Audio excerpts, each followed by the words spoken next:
Nucleus जो है ये आपके स्क्रीन पे आ रहा है न्यूक्लियस अभी कि नहीं आ रहा है? खत्म हो गया ना? हाँ। अच्छा, कोई बात नहीं, आप अपने किताब से देखते रहिए।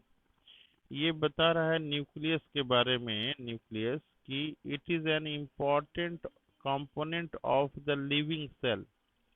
ये किसका इम्पोर्टेंट कंपोनेंट है? किसका इम्पोर्टेंट कंपोनेंट है ये लिविंग सेल का इम्पोर्टेंट कंपोनेंट है। लिविंग सेल का इम्पोर्टेंट कंपोनेंट है। क्या है इम्पोर्टेंट कंपोनेंट? ये न्यूक्लियस जो है ये इम्पोर्टेंट कंपोनेंट है। ये कह रहा है कि जनरली कैसा होता है, ये जनरली कैसा होता है? तो कह रहा है कि ये जनरली स्फेरिकल होता है। जनरली कैसा होता है? स्फेरिकल होता है। और कह रहा है कि लोकेटेड, कहाँ पे ये लोकेशन होता है, कहाँ पे स्थित होता है? कह रहा है in the centre of cell. कहाँ पे? सेंटर ऑफ सेल में ये है, इसका स्थान जो है सेंटर ऑफ सेल में है। कर रहा है आगे कि इट कैन बी स्टेन्ड, इसको रंगा जा सकता है। स्टैंड, इसको रंगा जा सकता है।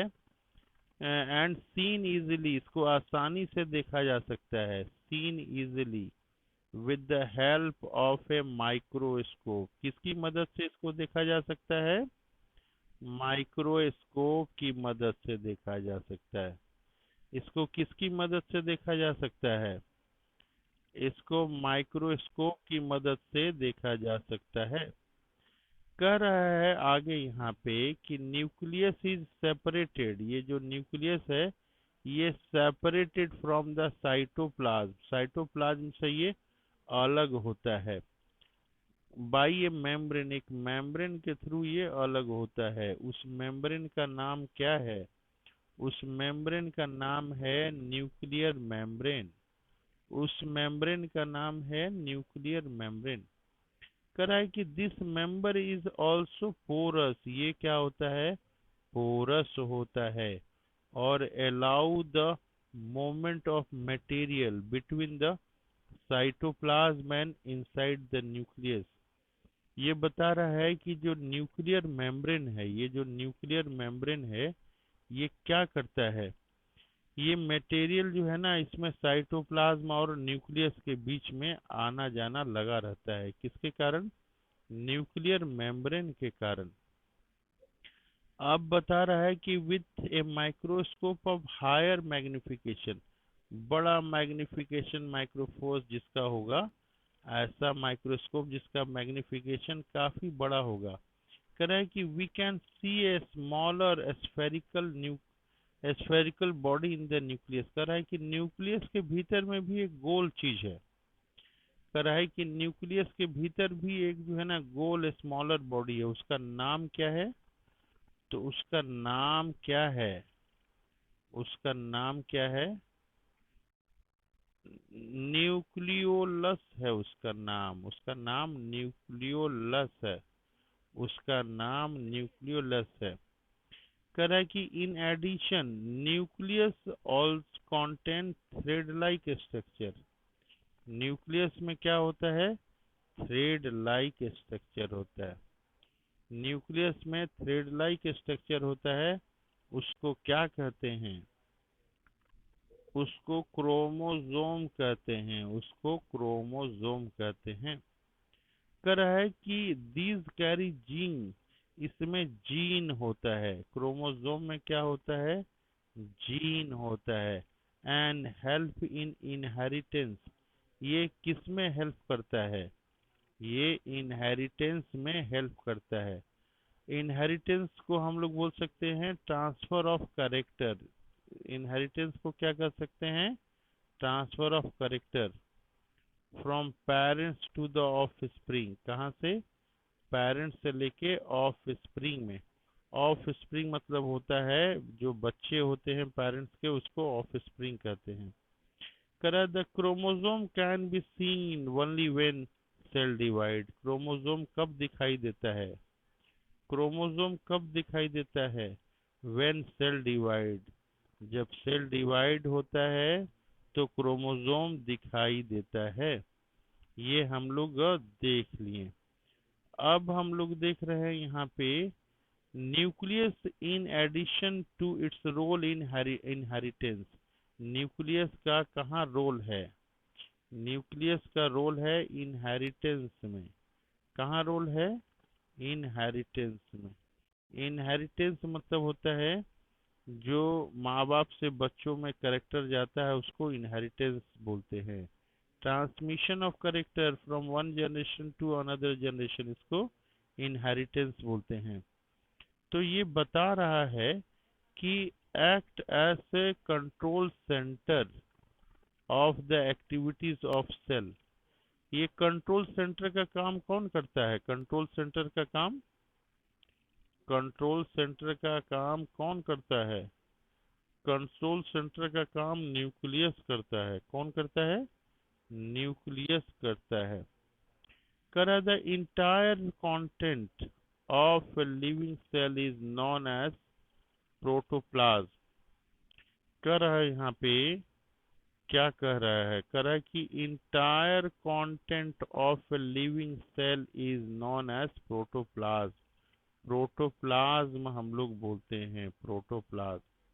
प्रोटोप्लाज्म क्या है? प्रोटोप्लाज्म, कोई पूछेगा, entire content of a living cell is known as protoplasm। entire content of a living cell कह रहा है ये कि it includes, क्या क्या इंक्लूड करता है? साइटोप्लाज्म करता है एंड द न्यूक्लियस करता है। साइटोप्लाज्म और न्यूक्लियस ये करता है। कह रहा है कि प्रोटोप्लाज्म इज कॉल्ड, प्रोटोप्लाज्म को कहते हैं, क्या कहते हैं?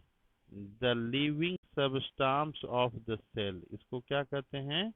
The living substance of the cell कहते हैं। किसी को कोई दिक्कत है अभी तक? प्रॉब्लम है? चलिए अच्छी बात है। यहाँ देखिए ये एक पहेली बीच बीच में आती है, बूझो और पहेली। कौन आती है? बूझो और पहेली। ये कर पहेली वांट टू नो, ये जानना चाहती है। पहेली वांट टू नो, ये जानना चाहती है। क्या जानना चाहती है? ये क्या जानना चाहती है? If the structure of the nucleus, कह रहा है if the structure of the nucleus is the same in a cell of a plant, animal and bacteria।